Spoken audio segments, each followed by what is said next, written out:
Welcome to the History Unplugged podcast, the unscripted show that celebrates unsung heroes, myth-busts historical lies, and rediscovers the forgotten stories that changed our world.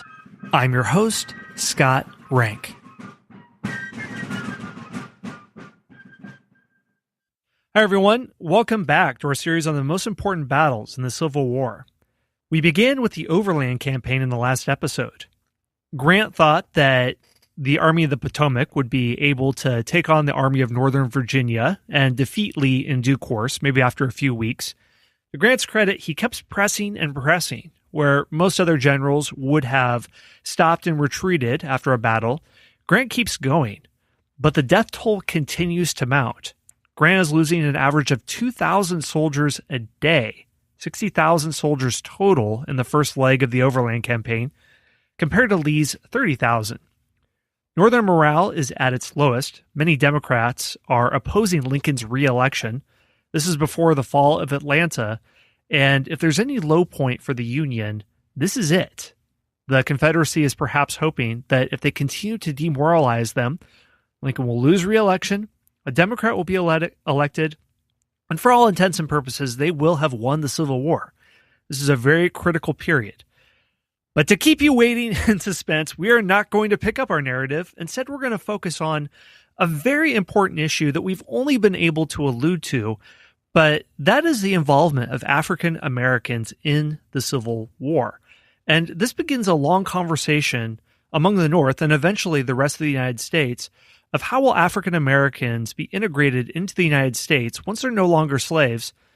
What rights will they have? And this is a question that isn't completely settled for a century, and many would argue that it's still an ongoing issue. So, James, start us off with African Americans in uniform.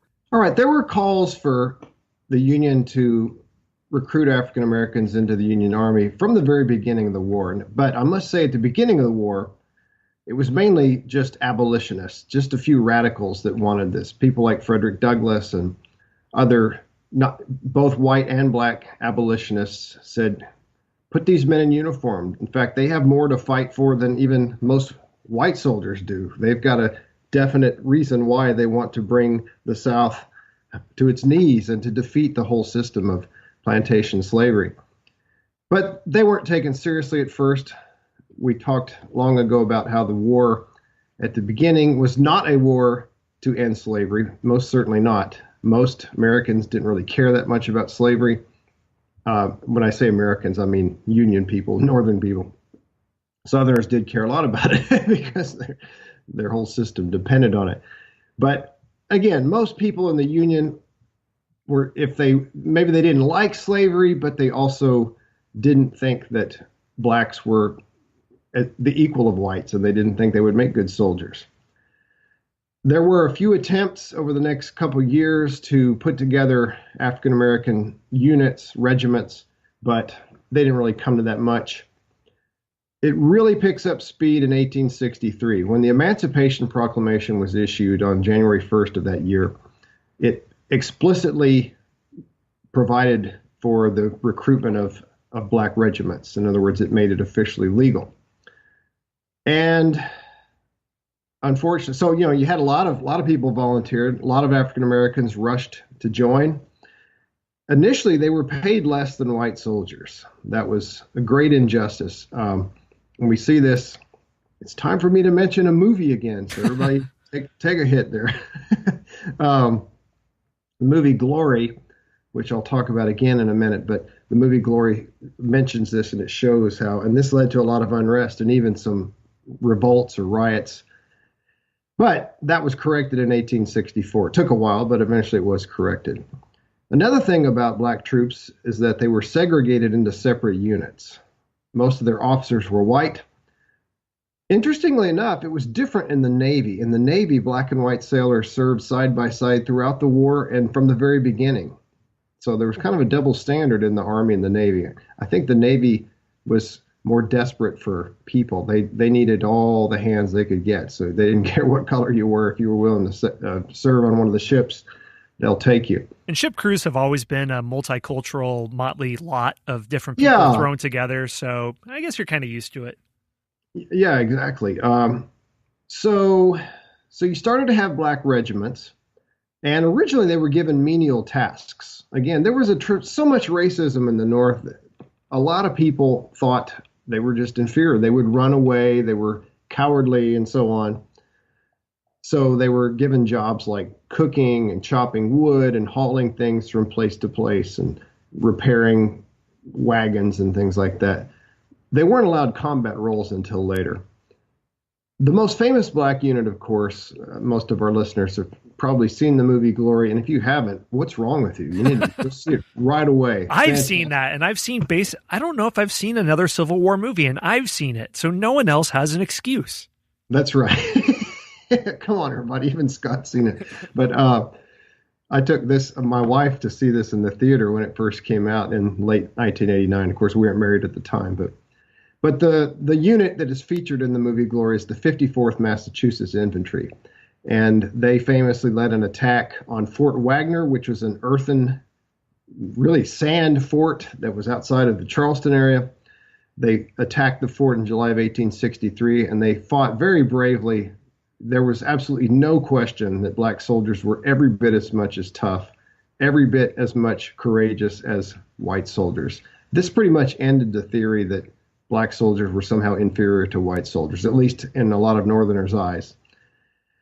By the way, I should mention that the attack was a complete disaster. It was another example of somebody attacking an entrenched position and getting mowed down. And the commander of the unit, who was played by Matthew Broderick in the movie, he was killed, as well as a good chunk of the regiment. But they did persevere, and they lasted until the end of the war. Frederick Douglass had a son in this unit.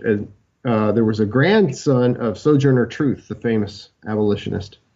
Just little fun facts there. But anyway, so as I mentioned, I'll go ahead and mention again, black troops' courageous performance in combat won them respect from many Northerners, and their valor helped to change public attitudes on emancipation.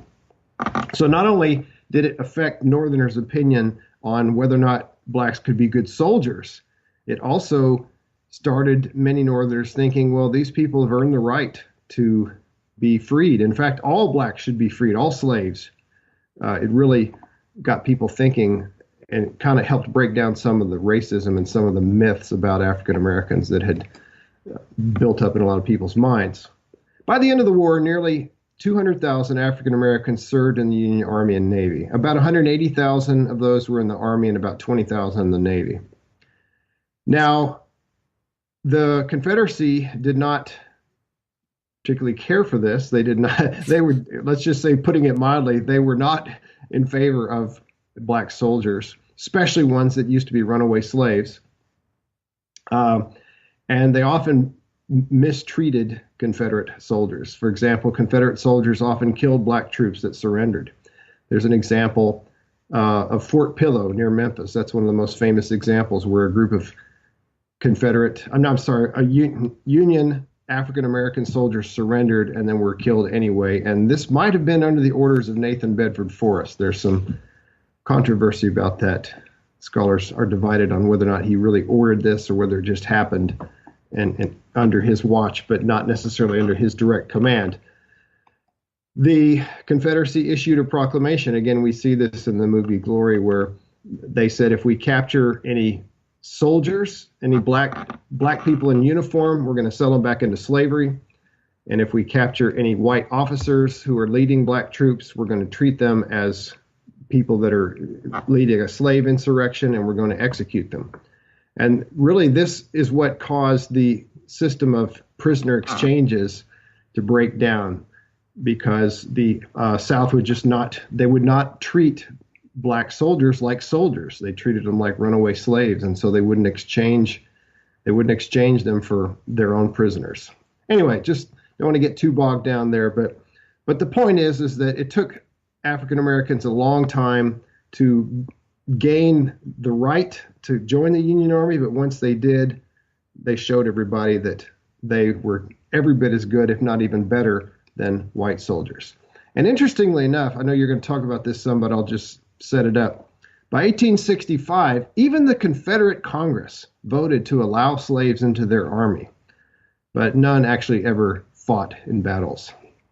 Right. They were at best glorified aide-de-camps, and honestly, they were basically slaves who were at the front lines and helped with menial tasks. But yeah, like James said, I want to touch on this because this issue of the Confederacy possibly arming slaves and making them soldiers, it's an intriguing concept for me because it's one of those history things where it doesn't seem like it belongs. And to a casual observer, you'd think, wait, that doesn't sound right. But it's those that doesn't sound right questions that I think shed light on history.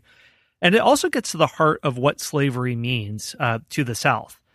And in our epilogue episode, James and I will talk more about, was the war fought for slavery versus states' rights is a question that some people still argue about today. But anyway, getting to it, the South, as we mentioned at the very beginning of the series, always suffered critical manpower shortages. By the end of the war, it is at the breaking point. And here you have 4 million slaves, many of them young, able-bodied men that the South is desperate for to fight, but it's an untapped resource. Well, there's actually a Confederate general, Major General Patrick Cleburne, who many consider the best general in the Western theater, and he's from Ireland originally, so he doesn't have as much of the ideological trappings of what slavery means. And he actually writes a proposal about arming slaves, and this proposal wasn't discovered until long after the Civil War. Some people think because the Confederacy was so embarrassed by this proposal. And I want to read what he says, and then the reaction to his proposal, because this shows what's happening ideologically with this whole question. He says, "We propose that we immediately commence training a large reserve of the most courageous of our slaves, and further, that we guarantee freedom within a reasonable time to every slave in the South who shall remain true to the Confederacy in this war. As between the loss of independence and the loss of slavery, we assume that every patriot will freely give up the latter, give up the Negro slave rather than be a slave himself." So this is really radical. He's saying, all right, if we have to win the war, let's give up slavery. So he's a Confederate abolitionist, so to speak, calling for the recruitment of blacks to fight for the Confederacy. Now, I doubt he's arguing for equality, but he says the benefits are that there'd be foreign support for the Confederacy. This destroys the purpose for which Northern abolitionists and Black Union troops are fighting. And he says, yeah, I think slaves will fight, because he has historical examples of ex-slaves in Jamaica, Union black soldiers, and thinking, yeah, they could fight just as well as half-trained Yankee soldiers. And he justifies this by saying that it'd remove the embarrassment and inherent weakness that slaves had. They would be sort of ennobled to fight. So this is argument that, as you can imagine, the proposal was not accepted very well in the Confederacy. So one historian, Bruce Levine, summarizes the Confederate position of arming black soldiers, and he says that during the war's first 3.5 years, Richmond refused to consider this policy because it seemed to threaten both slavery and white supremacy, which are twin pillars of the Southern economy. And having seceded from the Union and gone to war to protect these institutions, why would you give them up in order just to have more manpower to fight? And one newspaper, the Richmond Whig, it launched an attack on this idea and affirmed the longstanding position that servitude is a divinely appointed condition for the highest good of the slave, and is that condition in which the Negro race especially may attain the highest moral and intellectual advancement in which they are capable. So oddly enough, they thought that slavery was a benevolent institution to African Americans. This was the thinking for many in the South, and that emancipation would be an act of cruelty to deprive the slave of the care and guardianship of the master. So this is never considered seriously at all. And I think, James, you mentioned that some historians believe this is why he was never advanced to the degree that he should have, Cleburne, because he was a capable general, but this may have hurt his career. Yeah, I think it probably did. That's just a theory, and I've read it and I agree with it. Right. So not taken seriously at all. So this shows a ideological commitment to slavery, because even at the end of the war, when there is just terrible manpower shortages in the Confederacy, they never see fit to use millions of these able-bodied persons at their disposal. So that's all I have to say about that. So shall we pick up our narrative of the Overland Campaign?